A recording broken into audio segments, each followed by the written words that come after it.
Thank you, Jeevan, for being a part of Customer Happiness Awards.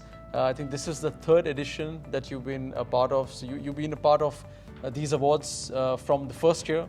We're now in the third year. So I'd like to thank you. I'd also like to mention that I'm a big fan of yours. You're a role model. You're a mentor to me. So thank you for everything.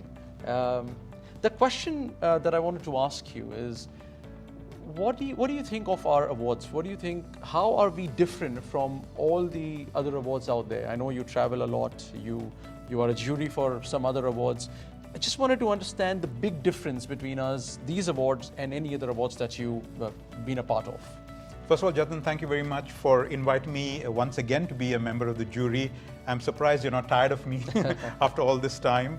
But it's really a pleasure and an honor to actually be part of this great jury selection that you've had going. We've got some amazing jury members, each of them captains of industry, each of them actually very sought after, some of the consultants and trainers and teachers and so on and so forth. I love to participate in CHSA purely because I feel very independent. There is no pressure at any time from either you or the organizing team.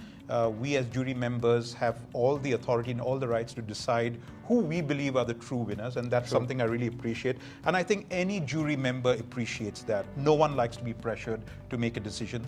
And at some times I've noticed that if somebody is not good enough, I know this happened the previous year as well when we had this, that when those people that put in their nominations were not good enough, we just didn't even give an award to those people. Right. And I think something similar has happened this year as well, that we've actually asked people to just forget about that category or just not issue an award. And I think that says a lot about you and your team, because you are putting people over profits, which I think is important.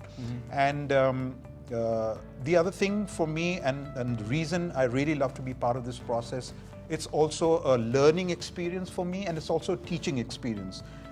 There have been a lot of occasions where the participants have actually learned from us. We've actually told them that, these are the things that you could do better next time. Maybe you talked about your company a lot, but you've not really talked about your customers, or maybe you're in the wrong category. And I believe that many of the participants appreciated that.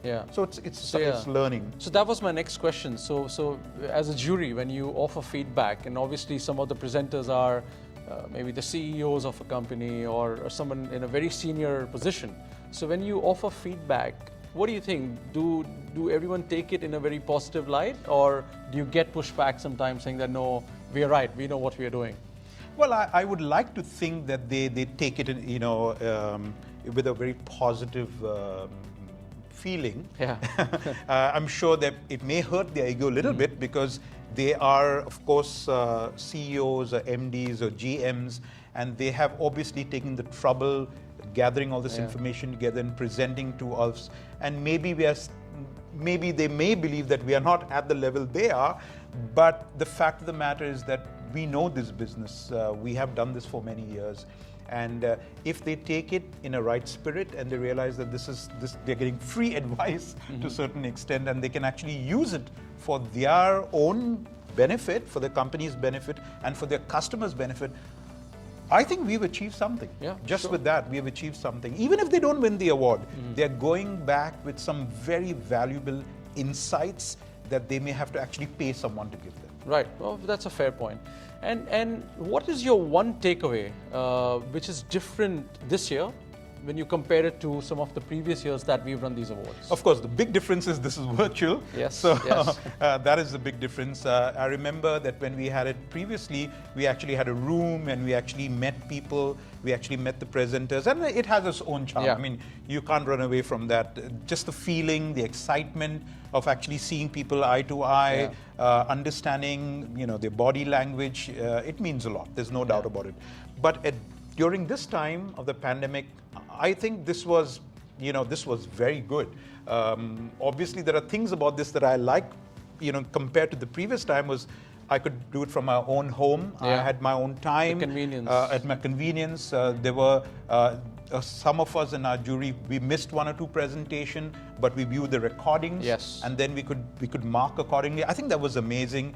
And that I know that you're planning a bigger version next year, and more power to you for that. Absolutely, yes. And all the Thank best. you. But I think some of the things that we did this year, which worked out, I hope you will keep that. Yeah. Maybe certainly some of the presentations Yeah. that we could do it. Maybe a hybrid version where you have physical and digital happening true. at the same Yeah. time, Yeah. so that we can all view the same from our place, maybe home or on the office. No, definitely. I think we're going to take a note of that, do some homework, come back much bigger next year. But thank you so much for all your inputs. Thank you very much. It's always a pleasure. It's a pleasure. Thank Pleasure's you. mine. Thank you.